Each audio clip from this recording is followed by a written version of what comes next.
Bonjour, c'est Grégoire et aujourd'hui on va voir 5 astuces pour mieux gérer et optimiser vos propriétés HubSpot. Notre première astuce, elle concerne les workflows de recopie. Donc j'en ai beaucoup parlé sur cette chaîne déjà, l'idée ça va être de prendre une valeur de propriété et la recopier dans une autre propriété. Donc même si à première vue ça peut paraître facultatif, en fait on a deux cas principaux d'usage qui vont nous simplifier grandement la vie. Le premier, ça va être si on veut copier une propriété d'un objet défini vers un autre objet. Donc par exemple, si on a une propriété de contact qu'on veut transformer en propriété d'entreprise. Ça va être utile puisqu'il y a beaucoup d'outils de spot, donc par exemple les formulaires de pop-up ou les outils de prise de rendez-vous spot, qui nous empêchent de récupérer d'autres informations que des informations de contact. Pourtant, vous avez peut-être envie, pour qualifier votre lead, de récupérer des informations relatives à son entreprise. L'idée, c'est que vous pouvez poser la question sous forme de propriété de contact et ensuite convertir cette donnée en propriété d'entreprise. Le deuxième cas de figure, ça va être si vous voulez filtrer vos données d'une certaine manière. En fait, chaque type de propriété, donc menu déroulant, texte sur une seule ligne, nombre, score, etc., ont des règles de filtrage qui sont différentes. Par exemple, une propriété de nombre, on va pouvoir les filtrer en est égal à, est supérieur à, inférieur à, etc. Alors qu'une propriété de texte sur une seule ligne, on va pouvoir filtrer par contient, ne contient pas, commence par, termine par. Donc, toutes ces limitations imposées par HubSpot, elles peuvent être contournées en convertissant notre propriété en une autre propriété. Pour illustrer cet exemple-là, on va simplement prendre l'exemple d'une propriété de contact qu'on aurait mis sur un formulaire pop-up, par exemple, qui est quel service vous intéresse-t-il, et on veut pouvoir recopier cette information-là sur l'entreprise associée du contact. Donc pour ce faire, vous avez votre propriété contact. Donc c'est un menu déroulant. J'ai mis juste 3 exemples, du coup, marketing, sales, support. L'idée, ça va être de aller dans entreprise et on va recréer cette propriété-là. Ça va être une compagnie information. On va choisir le menu déroulant et on va juste répéter exactement les 3 valeurs. Une fois que c'est fait, on a juste besoin de faire un workflow de recopie. Donc c'est très simple. On va dans workflow, on crée un workflow à partir de rien. On va choisir un workflow basé sur les contacts, puisqu'en fait on va prendre une propriété de contact qu'on va convertir en entreprise. Si jamais vous voulez faire l'inverse, bah, vous partez d'un workflow d'entreprise pour aller vers une propriété de contact. Et on va partir sur un workflow blanc. Suivant.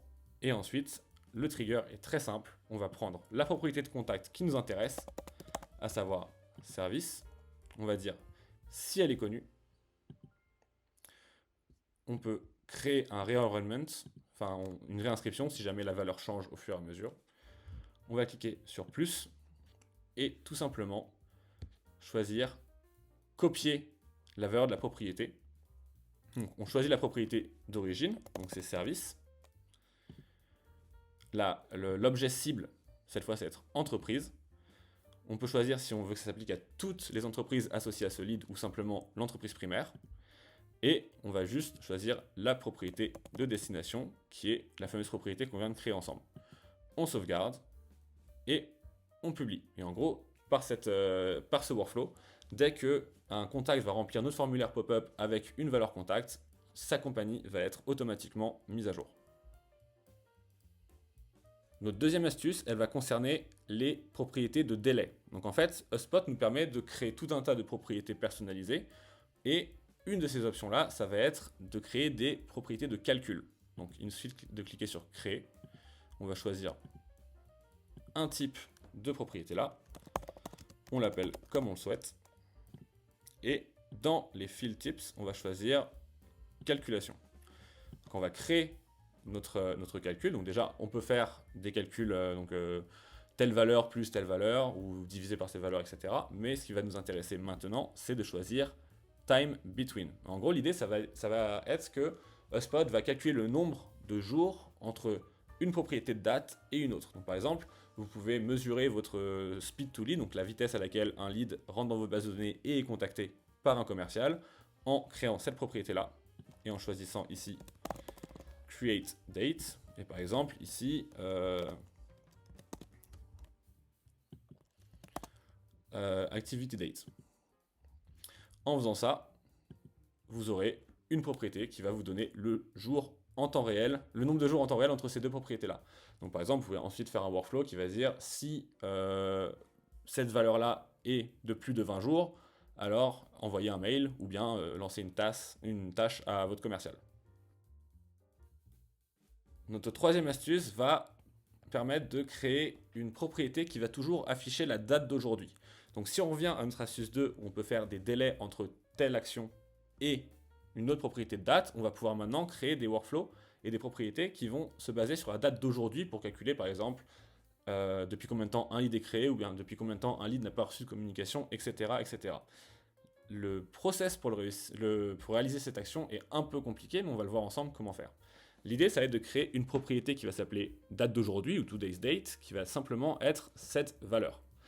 La deuxième solution, ça va être la deuxième propriété à créer, pardon, ça va être le fait de créer une deuxième propriété clone qui va servir juste à l'automatisation du process.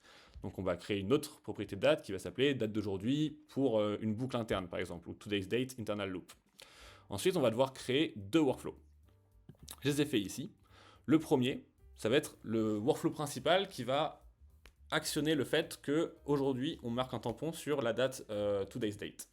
Pour ce faire, vous allez simplement créer un workflow avec une réinscription, très important, et le déclencheur, ce sera votre deuxième propriété, donc today's date internal loop, est connue. Ensuite, vous allez effacer la valeur de cette propriété-là. Et vous allez horodater la date d'aujourd'hui sur la propriété principale qui est today's date. Une fois que c'est fait, vous allez inscrire tous les leads qui passent par ce workflow-là dans notre deuxième workflow. Ce deuxième workflow, qu'est-ce qu'il fait? Il n'a aucun élément d'inscription, puisqu'en fait, c'est simplement notre premier workflow qui va les inscrire dans celui-là. On va faire un délai de 1 jour, donc 24 heures, et on va inscrire une valeur dans la propriété du coup de boucle qui s'appelle today's date internal loop. Et ensuite, vous l'aurez compris, ça fait une boucle, puisque cette propriété-là, c'est la propriété déclencheuse pour ce workflow. Et ensuite, on l'efface, on met la nouvelle propriété, enfin la nouvelle date d'aujourd'hui, on attend 24 heures et on recommence. Et du coup, l'idée, c'est que tous les 24 heures, les leads vont faire une boucle et vont avoir la date d'aujourd'hui mise à jour. Donc par exemple, si on va sur un lead aléatoire, donc Margaret Newman, on voit que today's date c'est le 4 avril 2023 et c'est la date d'aujourd'hui.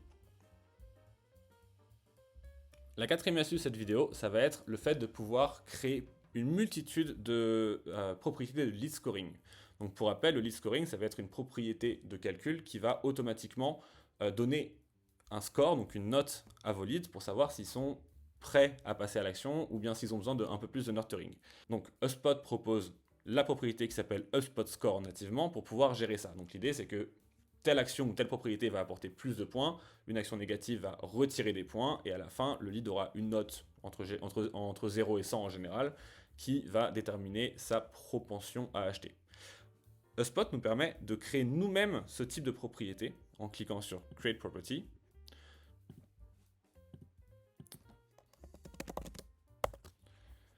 Et en choisissant Score.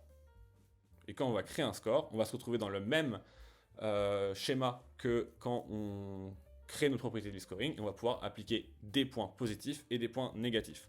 Donc ça va nous servir à plusieurs choses. La première chose, c'est que ça va nous permettre de créer une multitude de différents modèles de lead scoring en même temps pour pouvoir tester lequel est le plus pertinent. La deuxième chose que ça va nous permettre de faire, ça va être de pouvoir en fait donner une note à d'autres types de comportements de nos contacts et pas uniquement se baser sur la propension à acheter. Par exemple, si vous avez un système de Customer Success sur votre portail, ou si vous avez un système de notes, enfin un système de renouvellement pour vos contrats, vous pouvez très bien en fait créer des notes et des scores basés sur ces métriques-là et adapter les critères ici pour correspondre à ces nouveaux besoins. La dernière astuce de cette vidéo, elle va être un peu plus légère que les 4 premières. Ça va être simplement le fait de pouvoir, au lieu de mettre du texte, des nombres ou des dates dans des propriétés, mettre des emojis.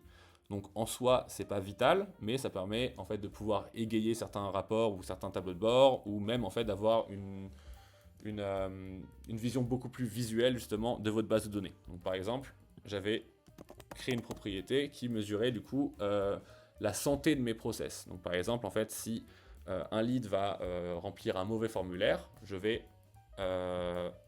annoter sa fiche contact d'un petit smiley malade, ce qui me permet, une fois que je vais sur ma page de contact, d'avoir une vision assez précise de quel lead a suivi les bons process ou quel lead a montré du coup un défaut dans mes automatisations. Donc c'était les 5 astuces sur comment mieux gérer et optimiser vos propriétés dans le spot. Si jamais le contenu vous a plu, je vous invite à mettre un pouce vers le haut et à vous abonner à la chaîne pour être sûr de ne pas rater les prochaines. Et si vous voulez aller plus loin dans votre compréhension du portail HubSpot et comment automatiser votre portail de manière efficace, j'ai créé une page web privée Notion qui s'appelle la boîte à workflow et qui va recenser l'entièreté des workflows que j'ai présentés sur cette chaîne. Donc, par exemple, si on prend un workflow au hasard, donc automatiser l'attribution de leads sans Salespro, on va retrouver une fiche technique qui va vous détailler un peu le contexte et pourquoi c'est intéressant, un lien vers une vidéo comme celle que vous venez de voir, un lien vers un article détaillé qui donne beaucoup plus de contexte et d'intérêt sur l'utilisation de ce workflow-là, un petit tableau des prérequis que vous devez avoir pour pouvoir appliquer ce workflow sur votre portail, et un cas pratique qui va suivre étape par étape toutes les différentes tâches que vous devez réaliser pour être sûr que ce workflow s'adapte bien à votre portail. Donc si ça vous intéresse, il y a un lien dans la description qui va vous rediriger vers un court formulaire. Je vous laisse remplir vos informations et on se retrouvera de l'autre côté. Très bonne journée et à la semaine prochaine.